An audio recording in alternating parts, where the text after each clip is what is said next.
Sæl börnin góð. Vitið þið hvað orðið píslarvætti þýðir? Já, það þýðir að deyja fyrir málstað Guðs. Þeir sem teknur eru af lífi vegna þess að þeir segja fólki frá Guði og því sem hann vill, eru kallaðir píslarvottar.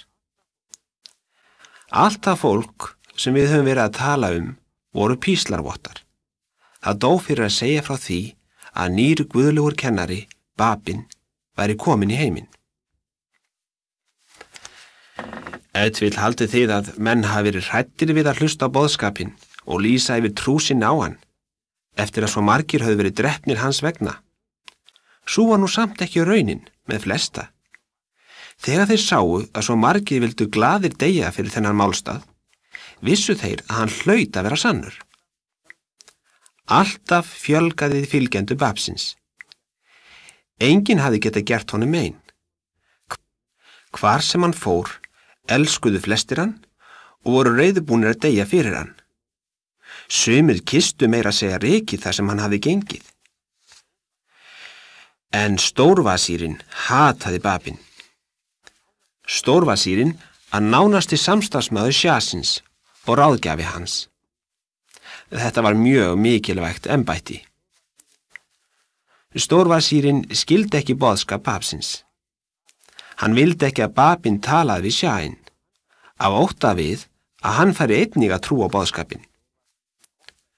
Stórvasírinn óttaðist að ef þetta gerðist, gæti svo farið að hann misti stöðuna. Þess vegna var hann staðráðinn í að láta taka Babin af lífi.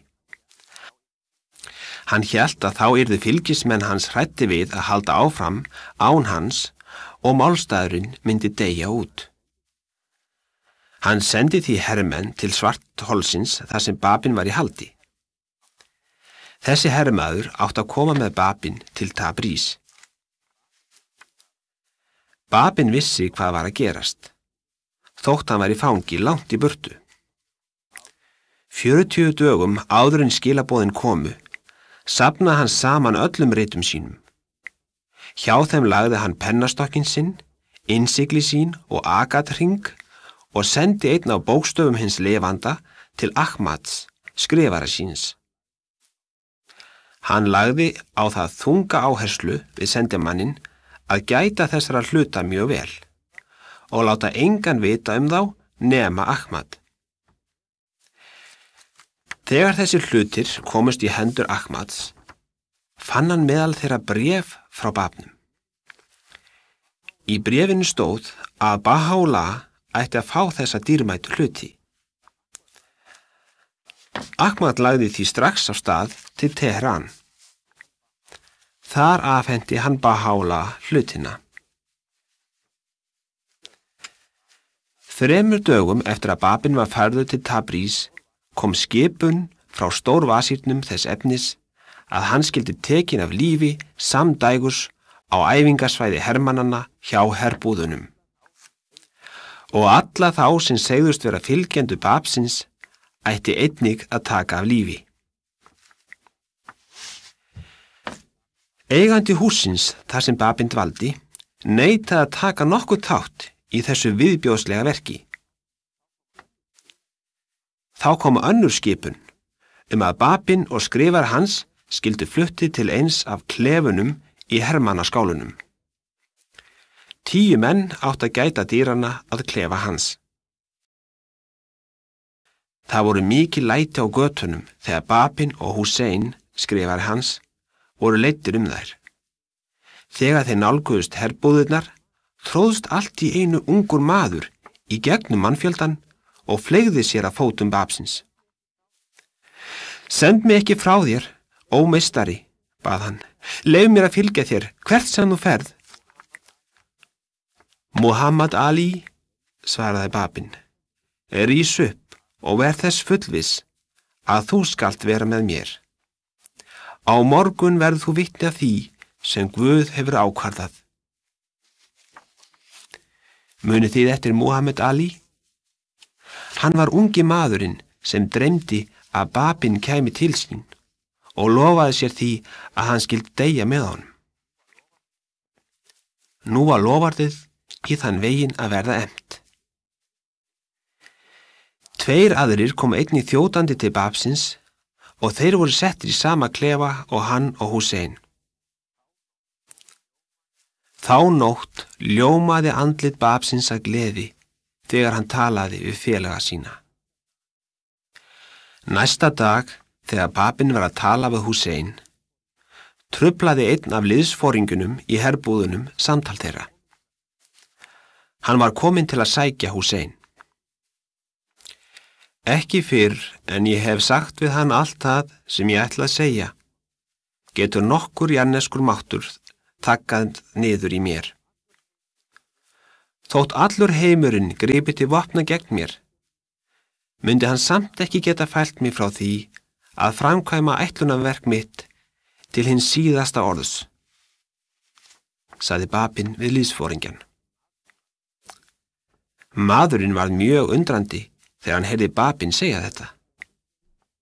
Hann sagði samt ekkert, einungis að Húsein ætti að koma með sér.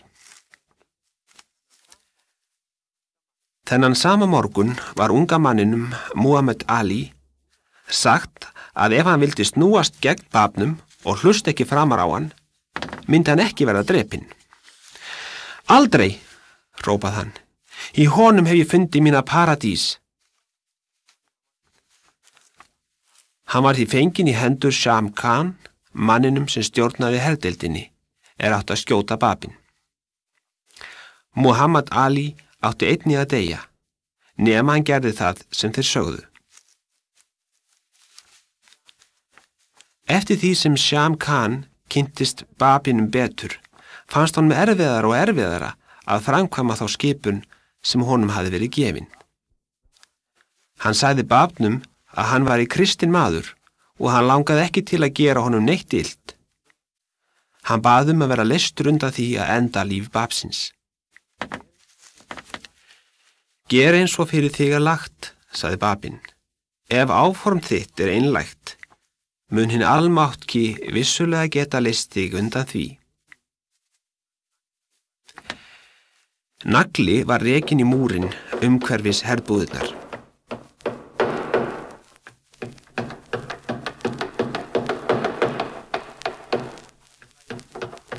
Babin og félagi hans voru hengdi með reipi upp á naglan.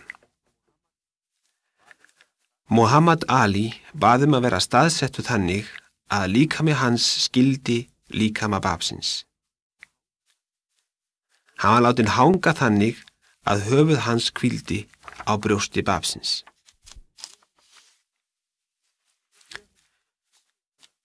$750 hermönnum var raðað upp og þeir skutu á þá 2.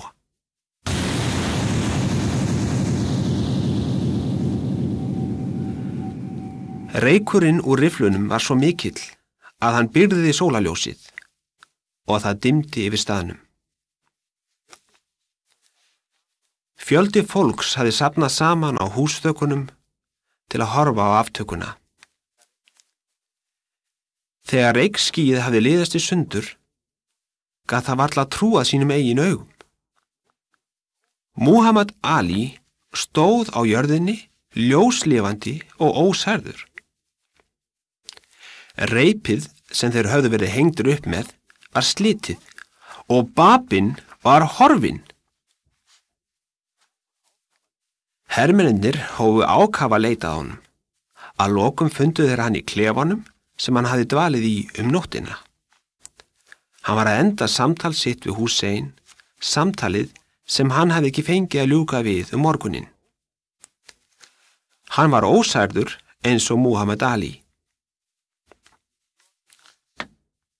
Ég hef lokið samtali mínu við Sayyid Húsein, sagði hann við hermennina. Nú megi þér halda áfram að framkvæma ætlunarverkið þar. En Sham Khan var svo agndofa þegar hann sá hvað hafði gerst, að hann skipaði mönnum sínum að yfirgefa herbúðirnar strax. Hann sagði að hann tæki ekki þátt í aftöku Babsins, jafnvel þótt að kosta hann sjálfan lífið. Önnur herdeild var tilkvödd. Babin og félagi hans voru aftur hengdir upp. Í þetta skipti hittu hermennirnir í mark. Babin og Muhammad Ali dóu báðir. Leið og skotin riðu af, skall stormur yfir borgina. Reykský byrði skin sólarinnar og blindaði augu fólksins. Það varð myrkur í allri borginni frá hádegi til kvölds.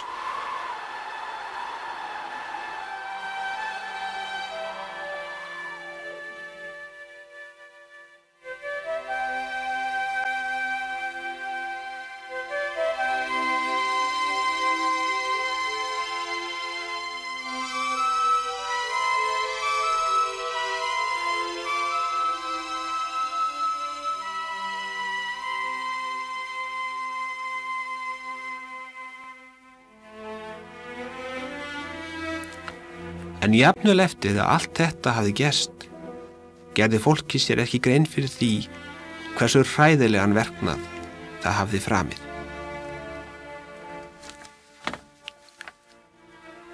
Illska þessa fólks leiddi til mikilla hörmunga í landinu. Margir þeirra sem áttu þátt í þessu illvirki dóu skömmu síðar eða töpuðu peningunum sínum og öllu sem þeir áttu. Það sama að segja herflokkin sem skaut á Babin í síðara skiptið.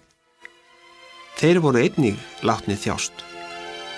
Sumir þeirra dóu í jarðskjálfta þegar múrveggur sem þeir sátu undir hrundi yfir þá.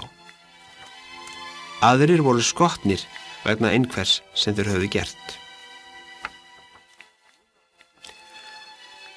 Núna þóttust óvinir Babsins vissur að málstaðar hans myndi deyja út. En þið munu sjá hvernig þeim skjáttlaðist. Ekkert gat eyðilagt málstaðinn sem hann hafði dáið fyrir, af því að það var ekki vilji Guðs.